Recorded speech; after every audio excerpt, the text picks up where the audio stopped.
para a nossa quarta e última aula, para o curso de técnico em agente comunitário de saúde. Então, hoje, a gente vai trabalhar doenças crônicas mais prevalentes na comunidade. Então, hoje, a gente vai começar pela diabetes. Então, a gente sabe que a diabetes é um problema bem recorrente na comunidade. Ela tem uma alta mortalidade, então a gente sabe que ocorre 4 milhões de mortes anualmente no mundo. Então, é responsável por 9% das mortes no âmbito mundial. Então, no Brasil, esse número chega a 6 milhões de diabéticos. Em 2010, esse número chegou a 10 milhões. Então, a gente percebe que existe um percentual significativo de pessoas que têm diabetes e a gente percebe que é um problema de saúde pública. Por quê? Porque acomete tanto o âmbito brasileiro, como também outros pontos do mundo. Então, a gente percebe que todo lugar a gente tem pessoas que têm esse problema de diabetes. Então, ela cresce bem rápido, principalmente nos países pobres e em desenvolvimento. Qual o principal problema? Ela tem um alto custo para as pessoas que têm esse problema e seus familiares. Então, hoje a gente tem essa preocupação com a diabetes, principalmente porque é uma síndrome de etiologia múltipla. Então, diversos fatores podem estar ocasionando essa doença. Então, é decorrente ou ela da falta de insulina ou a capacidade da insulina de exercer adequadamente seus efeitos. Então, o que acontece? Ou o pâncreas, que é o órgão que é responsável pela produção de diabetes, ou ele não consegue produzir a insulina, ou ele produz de forma insatisfatória. Ou ele produz e não consegue secretar no órgão-alvo. Então, pode acontecer esses problemas. Então, a gente percebe que é um grave problema de saúde pública, como eu já falei. Então, acomete diversos pontos do mundo. O tratamento é caro. A gente percebe que é um dos ônus para quem tem diabetes é a questão do tratamento. E é uma das principais causas de cegueira adquirida. Então, um número altíssimo, percentual altíssimo de pessoas que têm diabetes tende a ter cegueira.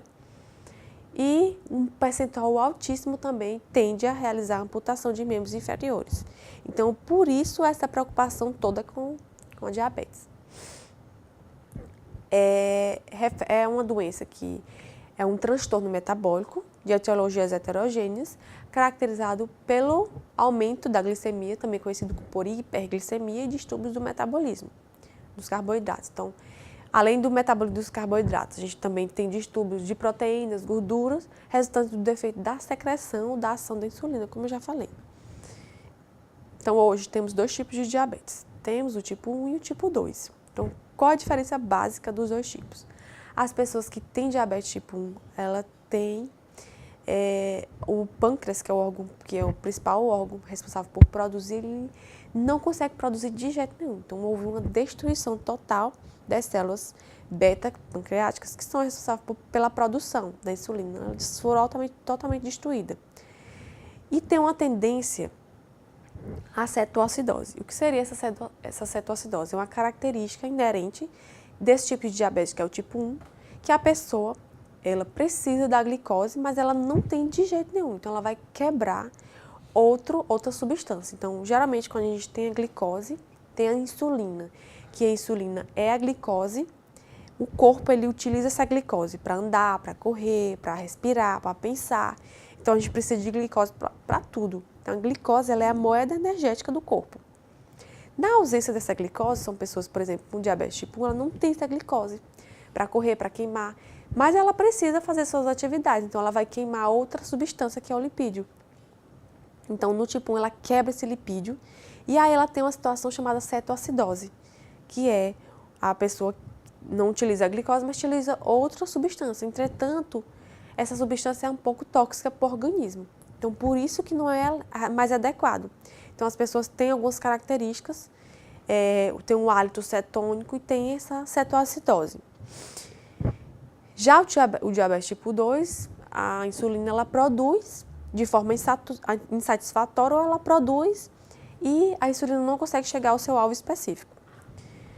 Então, essa é basicamente a diferença do tipo 1 e do tipo 2. No tipo 1, como eu já falei, a destruição total das células beta-pancreáticas, então leva a um estado de deficiência absoluta de insulina. Então, no caso desse tipo de diabetes, não consegue se produzir de jeito nenhum a insulina. Então, qual a característica desse tipo de diabetes? Tem um aparecimento abrupto, ou seja, bem rápido. A pessoa que tem esse tipo de diabetes, ele não é lento, é bem rápido. Então, acomete principalmente crianças e adolescentes sem excesso de peso. Então, geralmente, se você tem uma criança ou um adolescente que tem esse tipo de problema, que está com ausência de produção de insulina, geralmente é tipo 1. E tem características básicas, que é polidipsia, poliúria, polifagia, perda inexplicada de peso. Então, o que acontece? A pessoa sente muita vontade de comer, muita sede, ela urina muito.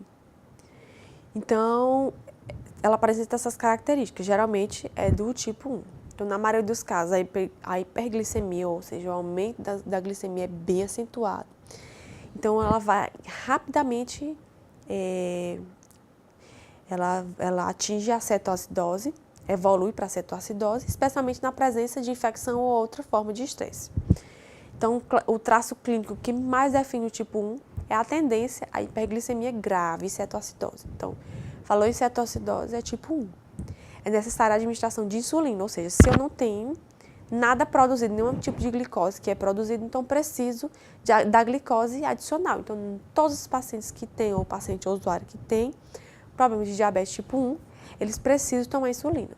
Já o diabetes tipo 2 é uma deficiência um pouco relativa à insulina, é um estado mais de resistência da ação da mesma, pode ser associado a um defeito da sua secreção. Então, a característica dela é que ela tem um início bem lento, mais brando. A pessoa pode até ter a diabetes e não perceber, não ter nenhum sintoma por muito tempo.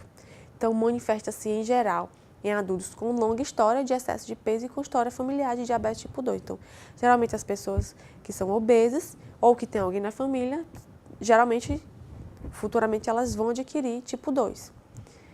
Então, o tratamento farmacológico é feito inicialmente com a medicação via oral, então, que é diferente do tipo 1, que é feito por meio da insulina. O tipo 2 começa com uma medicação oral e pode ser associado futuramente a 2 medicações orais. E que pode futuramente precisar da insulina, mas inicialmente é uma medicação oral. Então, a hiperglicemia evolui bem lentamente.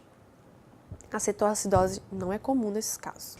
Outra doença crônica bem prevalente na comunidade é a hipertensão. Então, existe uma preocupação com essa doença crônica, principalmente porque ela atinge um percentual muito grande de pessoas, principalmente porque, por conta do estilo de vida, hábito de vida não saudável, sedentarismo.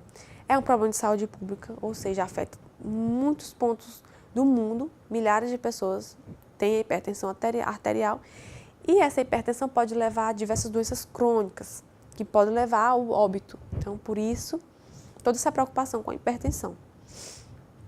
Então, a gente pode ver pelo slide a foto ou a imagem e muitas pessoas podem se identificar com essa imagem.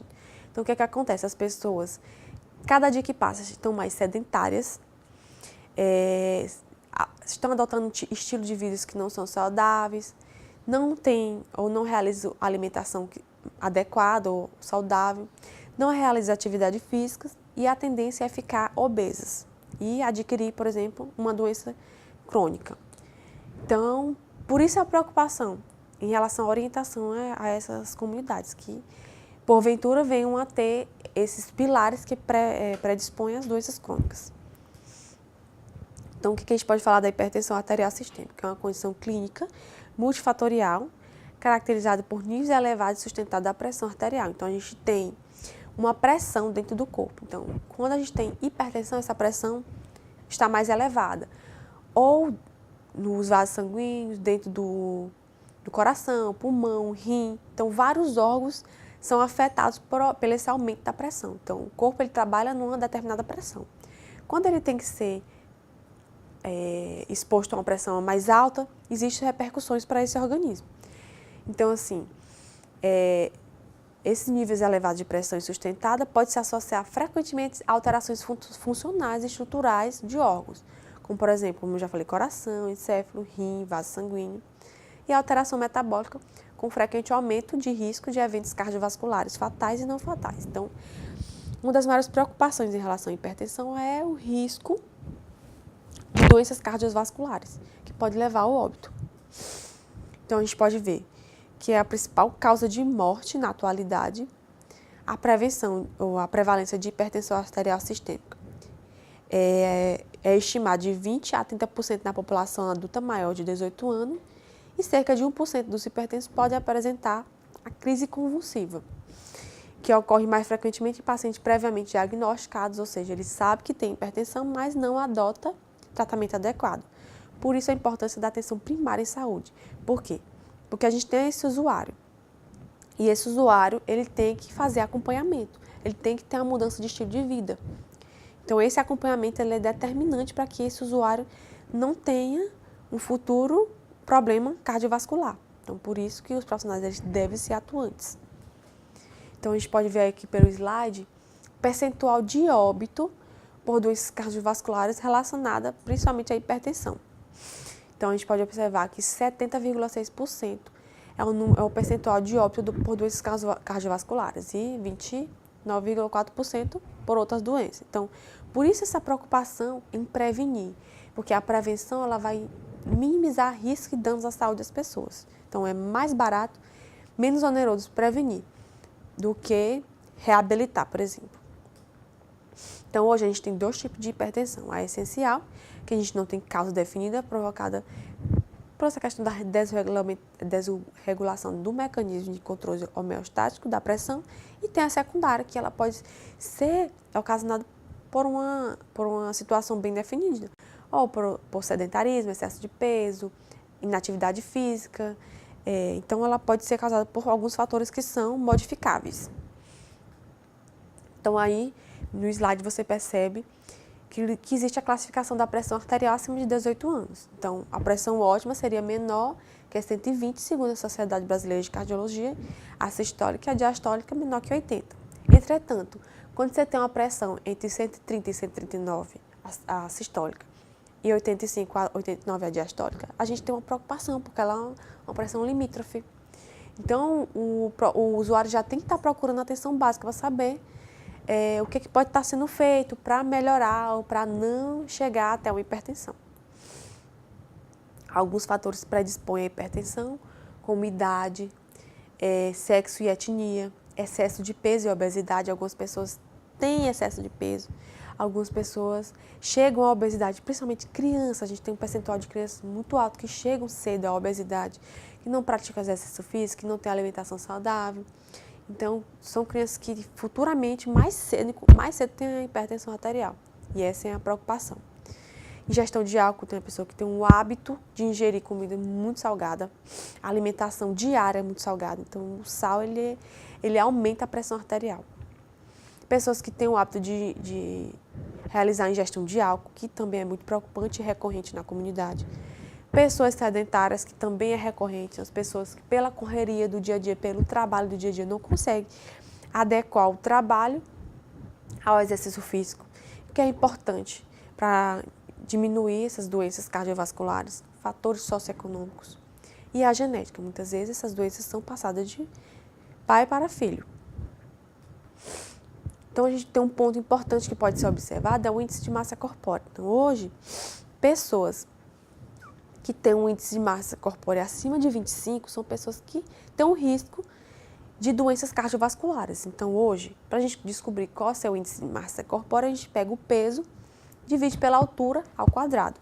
E a gente descobre em que nível ou que índice de massa corpórea você se enquadra. Então, a preocupação são as pessoas que têm um índice maior que 25. Já é preocupante. Então, eu trouxe aí no slide